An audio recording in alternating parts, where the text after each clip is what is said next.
Okay, இந்தியாவின் திட்டமிடல் இது ஒரு குறிப்பிட்ட காலத்திற்குள் அடைய வேண்டிய இலக்குகளை முன்கூட்டியே நிர்ணயிக்கப்பட்ட பொருளாதார நோக்கங்களையும் வழிகாட்டுதல்களையும் அடிப்படையாக கொண்டு எடுக்கப்பட்ட முடிவுகளையும் திட்டங்களையும் உள்ளடக்கிய வரைபடமே பொருளாதார திட்டமிடல் ஆகும். திட்டமிடல் அப்படின்னு பார்த்தோம்னா நம்ம சோவியத் ரஷ்யா கிட்டேருந்து எடுத்திருப்போம். அவங்க வந்து பார்த்திங்கன்னா 1928 வந்து பார்த்திங்கன்னா அவங்க ஸ்டார்ட் பண்ணியிருப்பாங்க.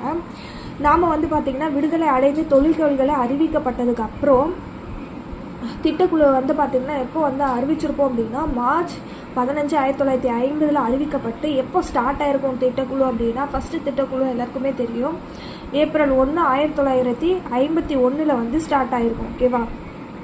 அதுக்கு முன்னாடி வந்து பார்த்திங்கன்னா ஒரு குறிப்பிட்ட 6 திட்டக்குழு இருக்கும். அது பார்க்கலாம். ஃபஸ்ட்டு வந்து பார்த்திங்கன்னா SRM விஸ்வேஸ்வரய்யா, இவர் வந்து பார்த்திங்கன்னா ஒரு பொறியியல் வல்லுநர், அரசியல்வாதி அப்படின்னு சொல்லுவோம். இது 1934.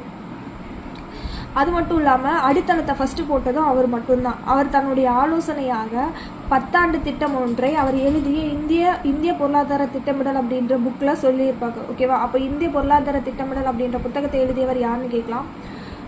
நம்ம வாய்ப்பு தவறாக கூட போடுறதுக்கு வாய்ப்பு இருக்குது. அதனால் வந்து பார்த்திங்கன்னா நல்லா நோட் பண்ணிக்கோங்க. யார் அப்படின்னு பார்த்தோன்னா விஸ்வேஸ்வரய்யா. ஓகேவா? 1934. அடுத்து வந்து பார்த்திங்கன்னா அடுத்த 4 ஆண்டுகள் கழித்து 38 வந்து பார்த்திங்கன்னா ஜவஹர்லால் நேரு தேசிய திட்டக்குழு அப்படின்ற ஒன்று அமைக்கலாம் அப்படின்னு சொல்லிட்டு அமைச்சார். ஆனால் வந்து பார்த்திங்கன்னா அரசியல் சூழ்நிலை காரணமாகவும் 2வது உலகப்போர் காரணமாகவும் நேருவனுடைய முயற்சிகள் எல்லாம் தான் நின்றுடுச்சு அப்படின்னு சொல்கிறாங்க. ஓகேவா? அப்போது இதில் முக்கியமானது வந்து பார்த்திங்கன்னா தேசிய திட்டக்குழு அமைச்சர் யாருன்னு கேட்கலாம். யார் அப்படின்னா ஜவஹர்லால் நேரு 1938. அடுத்து பாம்பே திட்டம் அடுத்த 2 ஆண்டுகள் கழித்து வந்து பார்த்திங்கன்னா மும்பையில் வந்து ஸ்டார்ட் பண்ணியிருப்பாங்க. யாருன்னா முன்னணி தொழிலதிபர்கள் வந்து ஸ்டார்ட் பண்ணியிருப்பாங்க. இது வந்து 15 ஆண்டுக்கான தொழில் முதலீட்டு திட்டமாக இருக்கும் அப்படின்னு சொல்லி கொடுத்துருப்பாங்க. ஓகேவா? அடுத்து வந்து 40க்கு அடுத்து வந்து பார்த்திங்கன்னா 44 SN அகர்வால் திட்டம்னு சொல்லுவோம். இது காந்தி திட்டம்னு சொல்லுவாங்க. ஏன் அப்படின்னா இது வேளாண்மை மற்றும் கிராமிய பொருளாதார முன்னேற்றத்திற்கான திட்டம். ஏன்னா காந்தி வந்து பார்த்திங்கன்னா கிராம பொருளாதாரத்தை தான் வந்து பார்த்திங்கன்னா அதிகமாக சொல்லியிருப்பார். அது பொருளாதாரமே கிராமத்தில் தான் இருக்குது அப்படின்னு சொல்லி கொடுத்துருப்பாங்க. வளர்ச்சி எல்லாமே. அடுத்து வந்து பார்த்திங்கன்னா MN ராய் 1845 மக்கள் திட்டம்னு சொல்லுவோம்.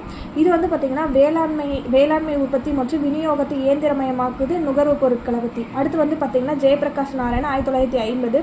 இது வந்து சர்வோதயா திட்டம் காந்தி விநியோக ஆதிக்கத்தில் உருவாக்கப்பட்ட ஒரு திட்டம். இன்னும் வச்சு வந்து பார்த்திங்கன்னா திட்டக்குழு வந்து ஸ்டார்ட் பண்ணியிருப்பாங்க ஆராய்ந்து. அதுக்கப்புறம் வந்து பார்த்திங்கன்னா அவரே இந்திய அரசு திட்டக்குழுவின் முதல் தலைவர் யாருன்னா ஜவஹர்லால் நேரு அவர்கள். ஓகேவா?